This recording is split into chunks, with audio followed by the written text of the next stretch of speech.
ನಮಸ್ತೆ ಸ್ನೇಹಿತರೆ, ಕವಿತಾ ಫ್ಯಾಷನ್ ಲೋಕಕ್ಕೆ ಸ್ವಾಗತ. ಎಲ್ಲರೂ ಹೇಗಿದ್ದೀರಾ? ಎಲ್ಲರೂ ಚೆನ್ನಾಗಿದ್ದೀರಾ ಅಂದ್ಕೊಂಡು ಇವತ್ತಿನ ವೀಡಿಯೋ ಮಾಡ್ತಾ ಇದ್ದೀನಿ. ಇದು ಗೌನು ಯಾವ ಥರ ಸ್ಟಿಚ್ ಮಾಡೋದು ಅಂತ ತೋರಿಸ್ತಾ ಇದ್ದೀನಿ. ನಾನು ಫಸ್ಟು ಕೆಳಗಡೆ ಬಾಟಮ್ದು ನೆರಿಗೆಲ್ಲ ಇಟ್ಕೊಂಡ್ಬಿಡ್ತೀನಿ. 1 ಇಂಚಿಗೆ. ಅದು ಸೊಂಟದ ಸುತ್ತಳತೆ ಬಂದು 32 ಇಂಚಿದೆ. ನಾನು ಅದಕ್ಕೆ 4 ಇಂಚ್ ಎಕ್ಸ್ಟ್ರಾ ತೊಗೊತೀನಿ. ಅಂದರೆ ಸ್ವಲ್ಪ ಲೂಸೇ ಅಲ್ವಾ ಗೌನುಗಳು ಹೊಲ್ಕೋಬೇಕಾದ್ರೆ. ಬ್ಲೌಸ್ ಆದರೆ ಸ್ವಲ್ಪ ಫಿಟ್ಟಿಂಗ್ ಹೊಲ್ಕೊಳ್ಬೋದು. ಗೌನ್ ಇರೋದ್ರಿಂದ ಸ್ವಲ್ಪ ಲೂಸಾಗಿ ಹೊಲ್ಕೊಂಡ್ರೆ ನಾನು 4 ಇಂಚ್ ಎಕ್ಸ್ಟ್ರಾ ತೊಗೊಳ್ತೀನಿ. 1 ಇಂಚಿಗೆ ನೆರಿಗೆ ಇಟ್ಕೊಳ್ತೀನಿ ನಾನು. ನೆರಿಗೆ ಇಟ್ಕೊಂಡು ನೋಡಿ, ಇವಾಗ ಲೈನಿಂಗ್ನ ಫುಲ್ ರೆಡಿ ಮಾಡ್ಕೊಂಡ್ಬಿಡ್ತೀನಿ ನಾನು. ಹಿಂದಿನ ವೀಡಿಯೋದಲ್ಲಿ ಕಟ್ಟಿಂಗ್ ವೀಡಿಯೋ ಹಾಕಿದ್ದೆ ನಾನು, ಯಾವ ಥರ ಕಟ್ಟಿಂಗ್ ಮಾಡ್ತೀನಿ ಅಂತ. ಈ ವಿಡಿಯೋದಲ್ಲಿ ನಾನು ಯಾವ ಥರ ಸ್ಟಿಚಿಂಗ್ ಮಾಡ್ತೀನಿ, ಮಧುಬಾಲ ಗೌನ್ ಅಂತ ನೋಡಿ. ಇದು ನಾನು ಅಟ್ಯಾಚಿಂಗ್ ಮಾಡಿಕೊಂಡು ಕೆಳಗಡೆನೂ ಫೋಲ್ಡಿಂಗ್ ಮಾಡ್ಕೊಂಡ್ಬಿಡ್ತೀನಿ. ಅದು ಲೆಂತ್ ಬಂದು, ಸ್ಕರ್ಟ್ ಲೆಂತ್ ಬಂದು 27 ಇದೆ. ನಾನಿದು ಒಂದು 25 ತೊಗೊಂಡಿದ್ದೀನಿ. ಯಾಕಂದರೆ ಸ್ಯಾರಿಗೂ ಲೈನಿಂಗು 1 ಇಂಚ್ ಹೆಚ್ಚು ಕಮ್ಮಿ ಇರಬೇಕು, ಅದಕ್ಕೋಸ್ಕರ ಅಷ್ಟೇ. ನೋಡಿ, ನಾನು ಇವಾಗ ಫ್ರಂಟ್ ಬ್ಯಾಕ್ ಲೈನಿಂಗ್ ಎಲ್ಲನೂ ಅಟ್ಯಾಚ್ ಮಾಡ್ಕೊಳ್ತಾ ಇದ್ದೀನಿ ನಾನು ಇವಾಗ ಇದನ್ನು. ಇದು ಸ್ಯಾರಿ ಬಂದು ಬ್ಲೂ ಕಲರ್ ಆಗಿರುತ್ತೆ. ಕಸ್ಟಮರು ಇದು ಹೊಸ ಸ್ಯಾರಿನೇ, ಹಳೆ ಸ್ಯಾರಿ ಅನ್ನಲ್ಲ. ಇನ್ನು ಬ್ಲೌಸ್ ಸಹ ಕಟ್ ಮಾಡಿರಲಿಲ್ಲ ಇದರಲ್ಲಿ. ಅವ್ರಿಗೆ ಒಂದು ಗೌನ್ ಹೊಲ್ಕೊಳ್ಬೇಕು, ಅದು ಮಧುಬಾಲ ಪ್ಯಾಟರ್ನಲ್ಲಿ ಗೌನ್ ಹೊಲ್ಕೊಡ್ಬೇಕು ಅಂತ ಕಸ್ಟಮರು ಮತ್ತೆ ತೊಗೊಂಡು ಬಂದಿದ್ದರು. ಇವರು ಹಳೆ ಕಸ್ಟಮರೇ ನಮಗೆ, ಅಂದರೆ ತುಂಬ ಬಟ್ಟೆನ ಹೊಲಿಸ್ತಾ ಇರ್ತಾರೆ ಇವರು. ಮದುವೆಗೆಲ್ಲ ಸಹ ನಾನೇ ಹೊಲ್ಕೊಟ್ಟಿದ್ದೆ. ಈಗ ಅವರೇ ಈಗ ಅದೊಂದು ಗೌನ್ ಹೊಲ್ಕೊಡಿ ಸ್ಯಾರಿಯಲ್ಲಿ ಅಂತ ತೊಗೊಂಡು ಬಂದಿದ್ದಾರೆ ಹೊಸ ವರ್ಷಕ್ಕೆ ಅಂತ. ನೋಡಿ, ಇವಾಗ ನಾನೆಲ್ಲನೂ ಈಗ ಬ್ಯಾಕ್ ರೆಡಿ ಮಾಡ್ಕೊಂಡೆ, ಲೈನಿಂಗೆಲ್ಲ ಅಟ್ಯಾಚಿಂಗ್ ಮಾಡಿಕೊಂಡೆ. ಈಗ ಫ್ರಂಟ್ ಅಟ್ಯಾಚಿಂಗ್ ಮಾಡ್ಕೊಳ್ತಾ ಇದ್ದೀನಿ. ನೋಡಿ, ಗೌನುಗಳು ತುಂಬ ವೆರೈಟೀಸ್ ಗೌನುಗಳು ಇದ್ದಾವೆ ಇವಾಗಂತೂ.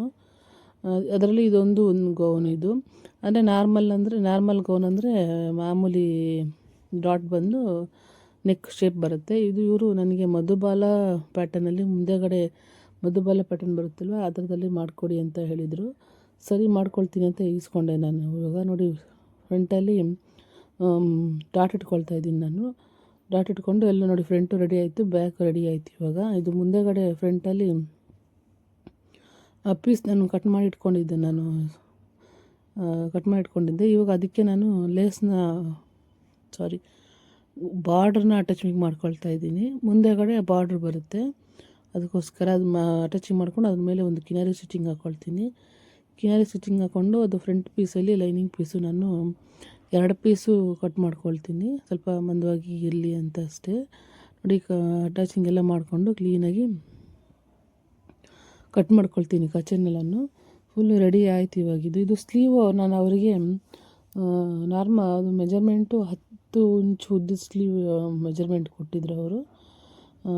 ನಾನು ಅದು ಡಿಸೈನ್ ತೋರಿಸಿದ್ರು ಅವ್ರ ಫೋಟೋದಲ್ಲಿ. ಸ್ಲೀವ್ ಉದ್ದನೇ ಇತ್ತು, ಅಂದರೆ ಮುಕ್ಕಾಲು ಸ್ಲೀವ್ ಇತ್ತು, 15 ಇಂಚ್ ಸ್ಲೀವ್ ಇತ್ತು. ನಾನು ಅವರಿಗೆ ಕಟ್ಟಿಂಗೆಲ್ಲ ಆದಮೇಲೆ ಕೇಳಿದೆ, ಈ ಥರ ಸ್ಲೀವ್ ನೀವು ತೋರಿಸಿರೋ ಫೋಟೋದಲ್ಲಿ 15 ಇಂಚ್ ಸ್ಲೀವ್ ಇದೆ, ಇದು ನೀವು ಅಳತೆ ಕೊಟ್ಟಿರೋದು 10 ಇಂಚ್ ಸ್ಲೀವ್ ಇದೆ, ನಾನು ಯಾವುದು ಮಾಡಲಿ ಅಂತ ಅವ್ರನ್ನ ಕೇಳಿದೆ ನಾನು ಅವರಿಗೆ. ಅದಕ್ಕೆ ಅವರಿಲ್ಲ, ಫೋಟೋದಲ್ಲಿ ಎಷ್ಟು ಉದ್ದ ಇದೆಯೋ ಅಷ್ಟು ಉದ್ದನೇ ಮಾಡಿಬಿಡಿ ಅಂತಂದರು. ಸರಿ, ನಾನು ಅದು ಬಾರ್ಡ್ರ್ ಬೇರೆ ಚಿಕ್ಕದಿತ್ತಲ್ವ, ಅದಕ್ಕೆ ಸ್ಲೀವಿಗೆ ಬಾರ್ಡ್ನೆಲ್ಲ ಅಟ್ಯಾಚಿಂಗ್ ಮಾಡ್ಕೊಳ್ತಾ ಇದ್ದೆ ನಾನು. ನೋಡಿ, ಇದು ಫ್ರಂಟ್ ಪೀಸ್. ಇದು ಫ್ರಂಟ್ ಪೀಸ್ಗೆ ನಾನು ಗೋಲ್ಡನ್ ಪೀಸಲ್ಲಿ ಅಟ್ಯಾಚಿಂಗ್ ಮಾಡ್ಕೊಳ್ತಾ ಇದ್ದೀನಿ. ಇದು ಅಂದರೆ ನಾನು ಡೋರಿ ಪೈಪಿಂಗೆಲ್ಲ ಮೊದಲೇ ರೆಡಿ ಮಾಡಿ ಇಟ್ಕೊಂಡ್ಬಿಟ್ಟಿದ್ದೆ ನಾನು. ಇದು ಅದನ್ನೇ ಸಹ ಅಟ್ಯಾಚಿಂಗ್ ಮಾಡಿ ಇಟ್ಕೊಂಡಿದ್ದೆ. ಇವಾಗ ಹೊಲಿಬೇಕಾದ್ರೆ ಸ್ವಲ್ಪ ಹೆಚ್ಚು ಕಮ್ಮಿ ಆಗಿಬಿಡುತ್ತೆ ಅಂದ್ಬಿಟ್ಟು ಫಸ್ಟೇ ನಾನು ಡೋರಿ ಥ್ರೆಡ್ಡನ್ನ ಅಟ್ಯಾಚಿಂಗ್ ಮಾಡ್ಕೊಂಡ್ಬಿಡ್ತೀನಿ ನಾನು. ಆಮೇಲೆ ಇಟ್ಕೊಂಡು ಪೈಪಿಂಗ್ ಅಟ್ಯಾಚ್ ಮಾಡ್ಕೊಳ್ತೀನಿ ನಾನು. ಬ್ಯಾಕ್ ರೆಡಿ ಆಯಿತು ನೋಡಿ, ಪೈಪಿಂಗ್ ಅಟ್ಯಾಚ್ ಮಾಡ್ತಿದ್ದೀನಿ. ಈಗ ಇದು ಫ್ರಂಟು. ಇದು ಪೈಪಿಂಗ್ ಪೀಸ್ನ ಸ್ವಲ್ಪ ಟೈಟಾಗಿ ಎಳ್ಕೊಂಡು ಬಾಳಿನ ಸ್ವಲ್ಪ ಲೂಸಾಗಿ ಕೊಡಬೇಕು. ಇದು ನಾನು ನ್ಯಾಚ್ ಇಟ್ಕೊಳ್ತಾ ಇದ್ದೀನಿ ಫ್ರಂಟಲ್ಲಿ. ಬ್ಯಾಕಲ್ಲಿ ಎಲ್ಲಿ ಶೇಪ್ ಇದೆ ಎಲ್ಲ ನ್ಯಾಚ್ ಇಟ್ಕೊಂಡು ಮಾಡ್ಕೊಳ್ತಾ ಇದ್ದೀನಿ ನಾನು. ಡೋರಿ ಪೈಪಿಂಗ್ನ ನೋಡಿ, ಈ ಥರ ಡೈರೆಕ್ಟ್ ಅಟ್ಯಾಚ್ ಮಾಡ್ಕೊಳ್ತೀನಿ. ಒಬ್ಬೊಬ್ರು ಏನು ಮಾಡ್ತಾರೆ, ಪೈಪಿಂಗ್ ರೆಡಿ ಮಾಡ್ಕೊಂಡು ಅಟ್ಯಾಚ್ ಮಾಡ್ಕೊಳ್ತಾರೆ. ಆ ಥರನೂ ಮಾಡ್ಕೊಳ್ಬೋದು, ಈ ಥರನೂ ಮಾಡ್ಕೊಳ್ಬೋದು. ಅದು ಅವರಿಗೆ ಯಾವ ಥರ ಅಡ್ಜಸ್ಟ್ ಆಗಿರುತ್ತೋ ಆ ಥರ ಮಾಡ್ಕೊಳ್ಳೋದು. ನಾನು ಆಲ್ಮೋಸ್ಟು ಅಂದರೆ ತುಂಬಾ ಬ್ಲೌಸಸ್ಸೂ ಅಷ್ಟೇ, ಗೌನ್ಸನ್ನು ಅಷ್ಟೇ ನಾನು ಹಿಂಗೆ ಡೋರಿ ಪೈಪಿಂಗ್ ಮಾಡೋದು. ನೋಡಿ ಇದು ಬ್ಯಾಕೆಲ್ಲ ರೆಡಿ ಆಯಿತು ಇವಾಗಿದು. ಕ್ಲೀನಾಗಿ ಆ ಶೇಪ್ಗಳ ಹತ್ರ ನಮಗೆ ಎಷ್ಟು ಸಣ್ಣ ಆಗುತ್ತೋ ಅಷ್ಟು ಸಣ್ಣವಾಗಿ ಮಾಡ್ಕೊಳ್ಬೋದು. ಇದನ್ನು ತುಂಬ ಸಣ್ಣ ಸಹ ಬರುತ್ತೆ ಇದು. ನನಗೆ ಈ ಡೋರಿ ಪೈಪಿಂಗ್ ತುಂಬ ಅಡ್ಜಸ್ಟ್ ಆಗಿಬಿಟ್ಟಿದೆ. ಇದು ಆಲ್ಮೋಸ್ಟ್ ನಾನು ಯಾವ್ದು ಕೊಟ್ಟರು ಈ ಥರನೇ ಮಾಡೋದು ನಾನು. ಅಂದರೆ ನನಗೆ ಆಗಲಿಲ್ಲ ನೆಕ್ಕು ಪೈಪಿಂಗು ಅಂದರೆ ಅದನ್ನು ಡೈರೆಕ್ಟಾಗಿ ಪೈಪಿಂಗ್ನ ರೆಡಿ ಮಾಡ್ಕೊಂಡ್ಬಿಟ್ಟು ಆಮೇಲೆ ಡೈರೆಕ್ಟಾಗಿ ಇಟ್ಕೊಂಡು ಹೋಗ್ತೀನಿ ನಾನು. ಇದೇನು ಡೈರೆಕ್ಟಾಗಿ ಇಟ್ಕೊಂಡು ಹೋಗ್ತಾಯಿಲ್ಲ, ಅಟ್ಯಾಚಿಂಗ್ ಮಾಡಿಕೊಂಡು ಮಾಮೂಲಿ ಒಂದು ಸ್ಟಿಚಿಂಗ್ ಹಾಕ್ಕೊಳ್ತೀನಿ. ಅಂದರೆ ಎಡ್ಜು ಡೋರಿ ಪೈಪಿಂಗ್ ಎಲ್ಲಿ ಬರುತ್ತೋ ಅಷ್ಟು ಎಡ್ಜಿಗೆ ಹಾಕ್ಕೊಂಡು ಹೋಗ್ತೀನಿ. ಇದಕ್ಕೇನು ಟೆನ್ಷನ್ ಏನೂ ಚೇಂಜ್ ಮಾಡ್ಕೊಳ್ಳಲ್ಲ ನಾನು, ಸೇಮ್ ನಾರ್ಮಲ್ ಟೆನ್ಷನಲ್ಲೇ ಮಾಡ್ಕೊಳ್ತೀನಿ. ನೋಡಿ ಇದೆಲ್ಲ ರೆಡಿ ಆಯಿತು. ಇವಾಗ ಅದು ಮುಂದೆಗಡೆ ಡಾಟ್ ಇಟ್ಕೊಳ್ಬೇಕಿತ್ತು, ಅದಕ್ಕೆ ರೆಡಿ ಮಾಡ್ಕೊಳ್ತಾಯಿದ್ದೆ. ನೋಡಿ ಇದು ಫ್ರಂಟನ್ನು ಗೋಲ್ಡ್ ಕಲರಲ್ಲಿ ಪೈಪಿಂಗ್ ಮಾಡ್ಕೊಳ್ತಾಯಿದ್ದೀನಿ. ನೋಡಿ ಇವಾಗ ಇದನ್ನು ಇದು ಈ ಕಡೆಯೂ ಸ್ವಲ್ಪ ಬರುತ್ತೆ, ಆ ಕಡೆಯೂ ಬರುತ್ತೆ, ಸ್ವಲ್ಪ ಬರುತ್ತೆ ಇದು ಪೈಪಿಂಗು. ಅದಕ್ಕೆ ಪೀಸ್ನ ಇರಲಿಲ್ಲ ಅಂದ್ಬಿಟ್ಟು ಕ್ಲೀನಾಗಿ ಬೇರೆ ಪೀಸ್ ತೊಗೊಂಡು ಅಟ್ಯಾಚಿಂಗ್ ಮಾಡಿಕೊಂಡು ಹೊಲ್ಕೊಳ್ತಾ ಇದ್ದೆ ನಾನು. ಇದು ಫ್ರಂಟ್ ಪೀಸ್ ಆಗಿರುತ್ತೆ, ಮಧುಬಾಲ ಬ್ಲೌಸಲ್ಲಿ ಇದು ಫ್ರಂಟ್ ಪೀಸ್ ಆಗಿರುತ್ತೆ. ಇದಕ್ಕೇನು ಪ್ರಿನ್ಸೆಸ್ ಕಟ್ಟು ಏನೂ ಇಲ್ಲ, ಇದಕ್ಕೆ ನಾರ್ಮಲ್ಲು ಮಧುಬಾಲ ಬ್ಲೌಸಲ್ಲಿ ಮಾಡಿರೋದು ಇದು ಗೌನ್ ಆಗಿರೋದ್ರಿಂದ ನಾನು ಕೆಳಗಡೆ ಡಾಟ್ ಕೊಟ್ಟಿದ್ದೀನಿ. ಡಾಟ್ ಕೊಟ್ಟು ಅದ್ರ ಮೇಲೆ ಇದನ್ನು ಕೊಡ್ತಾಯಿದ್ದೀನಿ ನಾನು. ಇವಾಗ ಇದನ್ನು ನೋಡಿ ಅದನ್ನು ಸೆಂಟ್ರಿಗೆ ಮಾರ್ಕ್ ಮಾಡ್ಕೊಳ್ತೀನಿ ಒಂದು, ಆಮೇಲೆ ಬಾಡಿನೂ ಸಹ ಮಾರ್ಕ್ ಮಾಡ್ಕೊಳ್ತೀನಿ ಒಂದು. ನೋಡಿ ಮಾರ್ಕ್ ಮಾಡ್ಕೊಂಡು ಒಂದು ಪಿನ್ ಹಾಕ್ಕೊಳ್ತೀನಿ. ಪಿನ್ ಹಾಕ್ಕೊಂಡು ಒಂದು ಅರ್ಧ ಇಂಚಿಗೆ ಮಾಡಿಕೊಂಡು ನಮಗೆ ಎಲ್ಲಿಗೆ ಬೇಕೋ ಅಲ್ಲಿಗೆ ನೋಡಿಕೊಂಡು ಮಾಡ್ಕೊಳ್ತಾಯಿದ್ದೆ. ಅದು ಕ್ಲೀನಾಗಿ ನ್ಯಾಚ್ ಮಾಡಿಕೊಂಡು ಮಾಡ್ಕೊಳ್ಳೋಣ ಅಂದ್ಬಿಟ್ಟು ಬಿಚ್ತಾಯಿದ್ದೆ ಅದನ್ನು. ನೋಡಿ ಇದು ಫುಲ್ ಎಲ್ಲ ರೆಡಿ ಆಯಿತು. ರೆಡಿ ಆದಮೇಲೆ ಅಲ್ಲಿ ಮಾರ್ಕ್ ಮಾಡಿದ್ದೆ ನಾನು, ಆ ಮಾರ್ಕೆ ಕ್ಲೀನಾಗಿ ರಫಿಂಗ್ ಹೊಡಿತದೆ ಹೀಗೆ. ನೋಡಿ ಈ ಥರ ಬರ್ತಾಯಿದೆ, ಒಂದು ಅರ್ಧ ಇಂಚು ಗ್ಯಾಪ್ ಬಿಟ್ಟು ಮಾಡ್ಕೊಳ್ಬೇಕು. ನೋಡಿ ಇದೆಲ್ಲ ಫ್ರಂಟ್ ಎಲ್ಲ ರೆಡಿ ಆಯ್ತು. ಇವಾಗಿದು ಇದ್ರ ಮೇಲೆ ಒಂದು ಅರ್ಧ ಇಂಚು ಗ್ಯಾಪ್ ಬಿಟ್ಟು ಒಂದು ಸ್ಟಿಚಿಂಗ್ ಹಾಕ್ಕೊಳ್ತೀನಿ. ಬೇಕಾದ್ರೂ ಲೇಸ್ ಸಹ ಹಾಕ್ಕೊಳ್ಬೋದು, ನಾನು ಲೇಸ್ ಹಾಕ್ಕೊಳ್ಳಲ್ಲ. ಪೈಪಿಂಗ್ ಮಾಡಿದ್ದೀನಲ್ವ, ಪೈಪಿಂಗ್ ಮಾಡೋದ್ರಿಂದ ನಾನು ಅದ್ರ ಮೇಲೆ ಒಂದು ಅರ್ಧ ಇಂಚು ಗ್ಯಾಪ್ ಬಿಟ್ಟು ಒಂದು ಸ್ಟಿಚಿಂಗ್ ಹಾಕ್ಕೊಳ್ತೀನಿ ನಾನು ಇವಾಗ ಇದನ್ನು.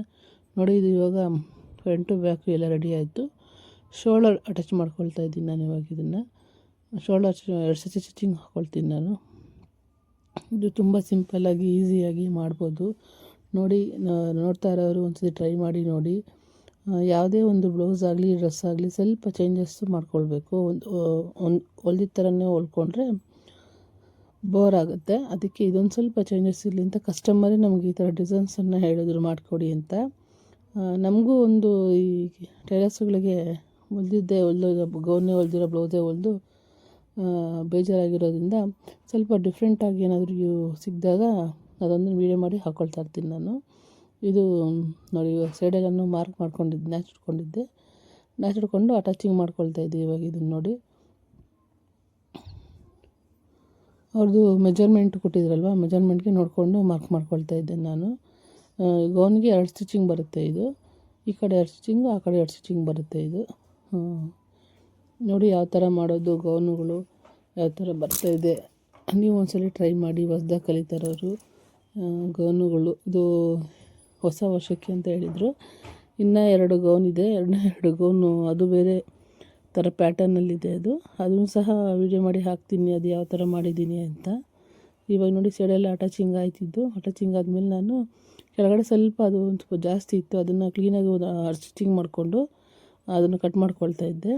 ಇದು ಚೆಸ್ಟು ಸೊಂಟ ಸುತ್ತಳತೆ ಬಂದು 32 ಇದೆ, ಅದಕ್ಕೆ 4 ಇಂಚು 36 ಇಂಚು ಬಂದಿತ್ತು ರೆಡಿ. ಇನ್ನು ನೋಡ್ಕೊಳ್ತಾ ಇದ್ದೆ ಇದು ನಾನು ಸ್ವಲ್ಪ ಮನೇಲಿ ಹೋಗಿ ಫಸ್ಟೇ ಒಂದು ಸ್ವಲ್ಪ ಬಾರ್ಡ್ರು ನೆರಿಗೆ ಎಲ್ಲನೂ ಸ್ವಲ್ಪ ಐರನ್ ಮಾಡಿ ಇಟ್ಕೊಂಬಂದು ತೊಗೊಂಡು ಬರ್ತೀನಿ. ಆಮೇಲೆ ಎಲ್ಲ ಫಿನಿಶಿಂಗ್ ಆದಮೇಲೆ ಒಂದು ಸರ್ತಿ ಐರನ್ ಮಾಡ್ಕೊಳ್ತೀನಿ ನಾನು. ಇವಾಗ ಇದೆಲ್ಲ ರೆಡಿ ಆಯಿತು ನೋಡಿ. ಇವಾಗಿದು ನಾನು ನೋಡಿ ಬ್ಲೌಸ್ ಮೇಲ್ಗಡೆ ಪೀಸ್ನ ಸೀರೆ ಇಟ್ಕೊಳ್ತೀನಿ, ಕೆಳಗಡೆ ಸ್ವಲ್ಪ ನೆರಿಗೆ ಇಟ್ಟಿದ್ನಲ್ಲ ಆ ಪೀಸ್ನ ಉಲ್ಟಾ ಇಟ್ಕೊಂಡು ಅಟ್ಯಾಚಿಂಗ್ ಮಾಡ್ಕೊಳ್ತೀನಿ. ಸೆಂಟ್ರಿಗೆ ಒಂದು ನ್ಯಾಚ್ ಹೊಡ್ಕೊಂಡು ಇಡ್ತೀನಿ ನಾನು, ಅಂದರೆ ಸೈಡಲ್ಲ ಸೆಂಟಲ್ಲಿ ಒಂದು ನ್ಯಾಚು, ಬ್ಯಾಕಲ್ಲಿ ಸೆಂಟಲ್ಲಿ ಒಂದು ನ್ಯಾಚು. ಆ ನ್ಯಾಚಿಗೆ ಇದನ್ನು ಸಹ ನ್ಯಾಚ್ ಹೊಡ್ಕೊಂಡಿರ್ತೀನಿ ನಾನು, ಸ್ಕರ್ಟ್ ಪೀಸು ಸಹ ಅದೆರಡು ಇಟ್ಕೊಂಡು ಅಟ್ಯಾಚ್ ಮಾಡ್ಕೊಳ್ತೀನಿ. ಸ್ವಲ್ಪ ದೂರ ಇದ್ದಾಗ ಅಟ್ಯಾಚ್ ಮಾಡಿ ಇಟ್ಕೊಳ್ತೀನಿ ನಾನು ಅದನ್ನು, ಅಂದರೆ ಅಲ್ಲಿಗೆ ಸರಿ ಹೋಗುತ್ತಾ ಇಲ್ವಾ ಅದೆಷ್ಟು ಮಾಡ್ಬೋದಾ ಅನ್ನೋದಕ್ಕಷ್ಟೇ. ನೋಡಿ ನಾನು ಇವಾಗ ಲೈನಿಂಗ್ ಸಹ ಅಟ್ಯಾಚ್ ಮಾಡ್ಕೊಳ್ತಾ ಇದ್ದೀನಿ. ಇವಾಗ ಇದನ್ನು ನಾನು ಇದು ಬಾಡಿ ಮೇಲೆ ಇಟ್ಕೊಂಡು ಅಟ್ಯಾಚ್ ಮಾಡ್ಕೊಳ್ತೀನಿ ನಾನು. ಇದು ಸ್ಕರ್ಟ್ ಮೇಲೆ ಇಟ್ಕೊಳ್ಳಲ್ಲ, ಬಾಡಿ ಮೇಲೆ ಟಚ್ ಮಾಡಿಕೊಂಡು ಮಾಡಿದಾಗ ಅದು ಉಲ್ಟಾ ತಿರುಗಿದ್ರೆ ಅದು ಕಚ್ಚೆ ಏನು ಕಾಣಿಸಲ್ಲ, ಫುಲ್ಲು ಕವರ್ ಆಗುತ್ತೆ. ನೋಡಿ ಫುಲ್ ರೆಡಿ ಆದಮೇಲೆ ಯಾವ ಥರ ಬಂದಿದೆ ನೋಡಿ. ಚೆನ್ನಾಗಿ ಬಂದಿದೆ ಇಲ್ಲೋ ಅಂತ ನನಗೆ ಕಮೆಂಟ್ ಮಾಡಿ ತಿಳಿಸಿ. ನೋಡಿ ಈ ಥರ ಫುಲ್ ರೆಡಿ ಆಯಿತು. ಅದು ಕಟ್ಟೋ ದಾರಕ್ಕೆ ಒಂದು ಫ್ಲವರ್ ಹಾಕಬೇಕು, ಹಾಕ್ತೀನಿ ಆಮೇಲೆ. Thank you.